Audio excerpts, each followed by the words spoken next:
two underwater cameramen suddenly become shark bait. The movie Jaws has nothing on their story, which comes in at number 12 on our list. Thinking that I'm just going to be, torn to pieces. It was completely illogical, but, given the circumstances, I was terrified. In November 2007, Pat Walsh and Paul Damgard signed up for a shark diving expedition off the Pacific coast of Mexico. Isla Guadalupe is world-renowned now for shark diving with great whites. The number of sharks and the size of these sharks is really uncommon.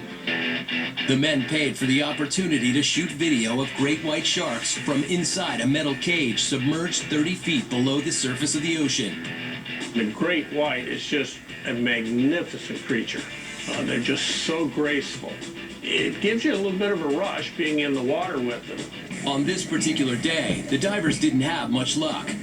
At first, we were the only two in the water at that time, and we were both in the same cage. Things were pretty slow. There wasn't a lot of sharks swimming around or being very active. But before long, the money shot.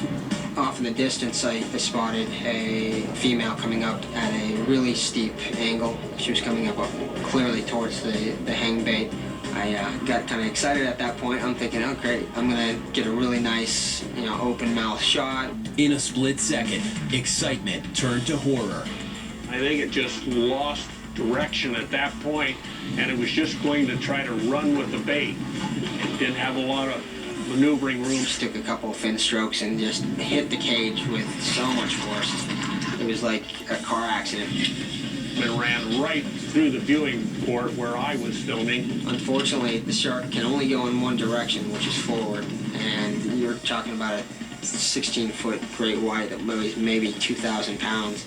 It starts twisting its body, and with that, it just completely makes a torquing move and lunges forward again, and at that time, it starts collapsing the top part of the cage inward. The shark was completely inside the cage. I thought for sure the two of us were goners. I'm trying to push Patrick out towards the escape hatch, and I'm almost to that escape hatch, and then I'm stuck. And the cage has come down and pinned me. Right behind Paul, there's just this red glow.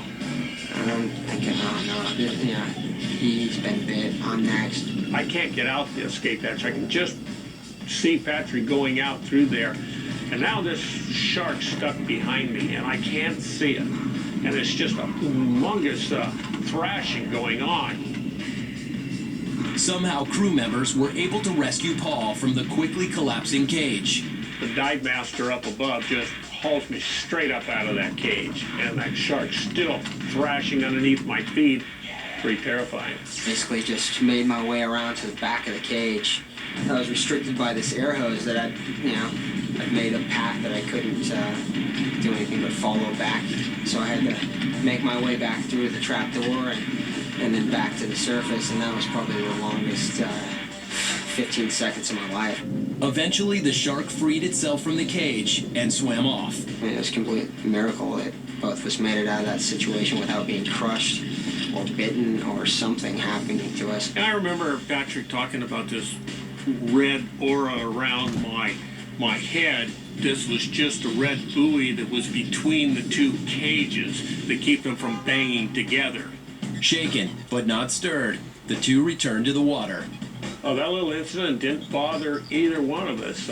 Within an hour, both of us were in the other cage, filming again. The incredible video was posted on the internet. It's been viewed nearly 1 million times. While our last two survivors escaped shark-infested waters without injury, our subject at number 11 wasn't so lucky. Shark attack survivor Bethany Hamilton. Doctor said I had a slim chance of surviving, and they thought it was a miracle. On October 31st, 2003, champion surfer Bethany Hamilton was doing what she loves most. The 13-year-old Hawaiian native and her best friend Alana were catching some early morning waves.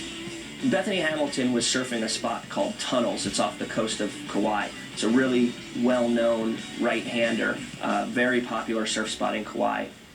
Alana's father Holt and brother Byron were also with the girls that day. We were outside on the very outside reef where you see that white water, which is approximately, a quarter to a half mile out. And we were all sitting there just kind of talking, waiting for a set to come. None of us were really looking at Bethany. While Hamilton was waiting for the right wave, something suddenly struck her from her left side. I only saw like a gray blur, so I didn't really see too much. The blur of gray was a 14-foot tiger shark. With one massive bite, the shark took a large chunk out of Bethany's surfboard. It also bit off her left arm. Hamilton was bleeding profusely and in danger of a possible second attack. With the water around her clouded red, the teenager managed to paddle to her friends. I turn around and she screams I got attacked by a shark. I thought she was probably kidding or something, and I noticed there was a lot of blood in the water. In fact, I noticed the blood in the water before I realized her arm was not there. I think my brain couldn't comprehend that. I had to look twice. I was like, oh my gosh. I knew I was going to have to try to help her catch a wave to get in. Right when we got to each other, a little wave came, and I pushed her into it. I thought that she wasn't going to make it when I was paddling her in. So I looked back at her, and she was just so pale. I just really had doubts that she was going to live because she had already lost so much blood, and from the time she got attacked till the time we got to the beach was probably 20 minutes or so. On shore, Bethany was safe from the shark, but she was still losing blood fast. Holt used a rubber surfboard leash to make a tourniquet to stem the bleeding. We carried her up the beach and into the parking lot. We waited for the paramedics. I kept asking her if she's okay, just to make sure she was still able to hang on. But I couldn't really understand what she was saying. I think she was praying. It took nearly 45 minutes for an ambulance to arrive. By the time Bethany got to the hospital, she lost 60% of her blood. 60% of your blood volume, you're at the limit. You're basically on death's door. Holt Blanchard, by taking that quick, decisive action, by wrapping that tourniquet around her, almost certainly saved Bethany's life. It was a miracle Bethany survived the attack. But afterward, the teenager had only one dream: to get back on her board and surf again. I was anxious and antsy to get back in the water. 3 weeks after the shark attack, Bethany asked her father if she could hit the waves. He reluctantly agreed. My first time back out surfing was just I was scared, thrilled, and just excited all at the same time. Mainly I was scared that I wouldn't be able to do it, and I wasn't really thinking about sharks that much.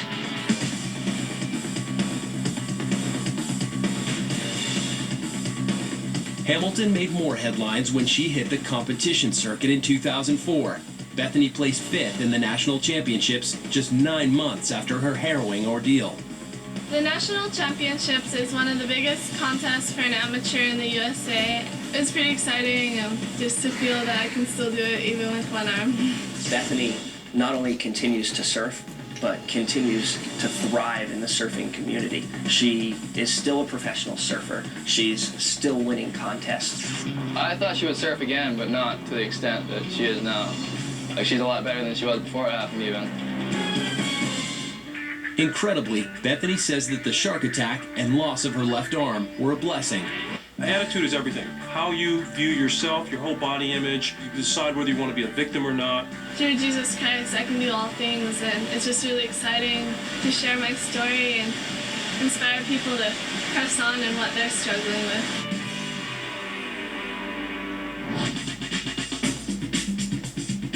The best thing to do if you're attacked by a shark is to strike back with whatever you've got. You go for the eyes or the gills, which are at the sides. They're sensitive, and it'll usually back off. Up next, crippled and stranded in a blizzard on one of the world's highest peaks. It's a near impossibility that someone would survive this kind of ordeal.